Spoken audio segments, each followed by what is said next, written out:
नमो भगवते वासुदेवाय. हरौस बबरे चलितां स्मृतियया तरत्येन जरुत्येन तमः.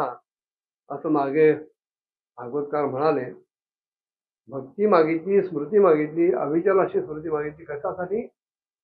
तर हा जो दुरत्यय असा तम आहे, तम म्हणजे अज्ञानरूपी तम,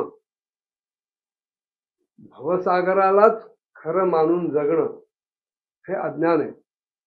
तेव्हा अशा अज्ञानरूपी तमाला भेदून पलीकडे जाण्यासाठी ध्रुवांनी भगवंताची स्मृती मागितली होती. आणि भागवतकारांनी आधी असं म्हटलं की धर्म अर्थ काम यांच्या बरोबर येणारे सगळे भोग भोगून अनेक वर्ष राज्य करून ध्रुवानं आपला मुलगा उत्कल याला राज्य सोपवलं. हे बुद्धिपुरस्त झालेलं नाहीये.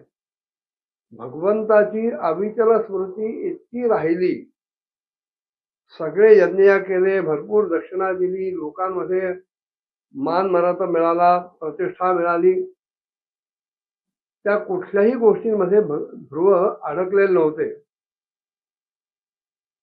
मन्यमान इदम विश्वम माया रचितमात्मनी अविद्या रचित स्वप्न गंधर्व नगरोपमम. भागवतकार म्हणाले त्यांची वृत्ती अशी होती की हा संपूर्ण दृश्य प्रपंच जो आहे हा या अविद्येनं रचलेला स्वप्नासारखा वाटणारा किंवा गंधर्व नगरासारखा दिसणारा मायारूप आहे, भासमान आहे. तो कल्पित आहे, वास्तव मुळीच नाही.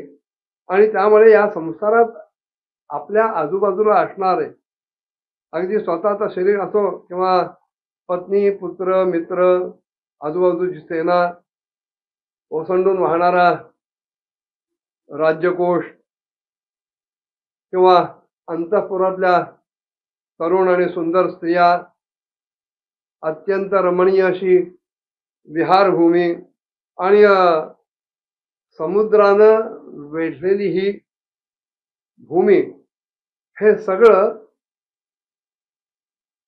खरं बघायला गेलं तर हे कालाच्या अधीन आहे, काळाच्या पोटात जाणार आहे. आणि हे सगळं तसंच आहे हे त्यांच्या चित्तामध्ये ठसलेलं होतं.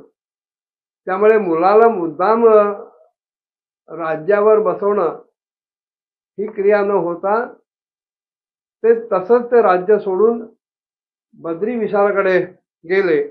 आणि ते गेल्यानंतर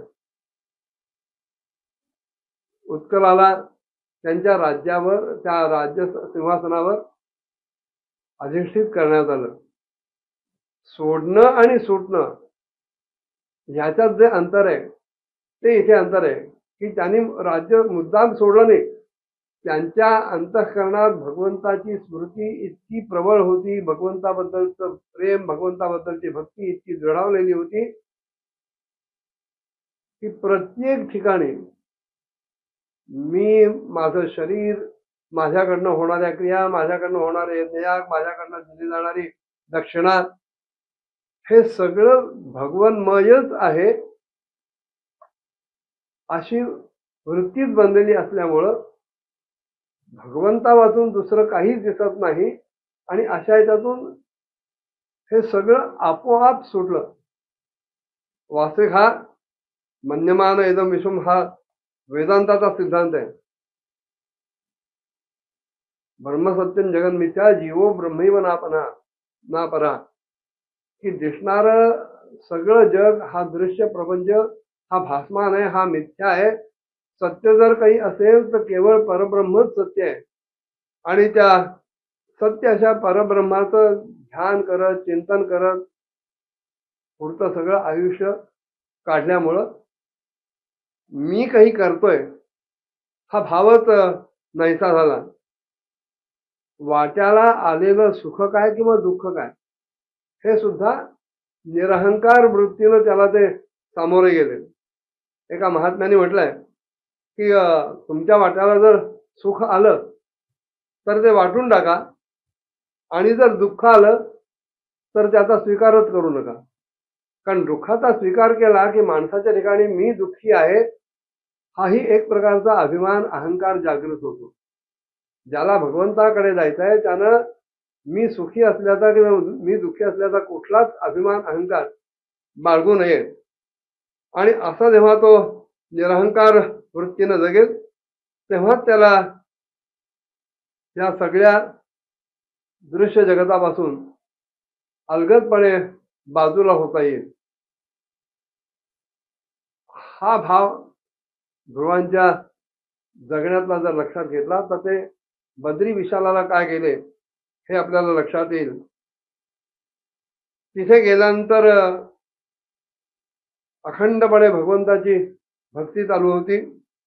मी कोण याचं स्मरणच त्यांच्या ठिकाणी राहिलं नाही. तिथे त्यांनी अलकनंदेच्या पवित्र अशा जलामध्ये स्नान केलं, इंद्रियांची शुद्धी केली, त्यांना शांत केलं. मग स्थिर आसन लावून प्राणायामाद्वारे वायूला स्वाधीन केलं, वश केलं आणि नंतर मनाच्या द्वारे इंद्रियांना बाह्य विषयांपासून दूर करून आपलं मन भगवंताच्या स्थूल अशा विराट रूपामध्ये स्थिर केलं. त्याच विराट रूपाचं चिंतन करता करता शेवटी ते ध्याता आणि ध्येय यांच्यामधला भेदही विसरले. तो भेदही शून्यावर आला आणि ध्रुव निर्विकल्प समाधीमध्ये मग्न झाले. आणि त्याच अवस्थेमध्ये त्या विराट रूपाचा सुद्धा त्यांच्याकडनं त्याग घडला.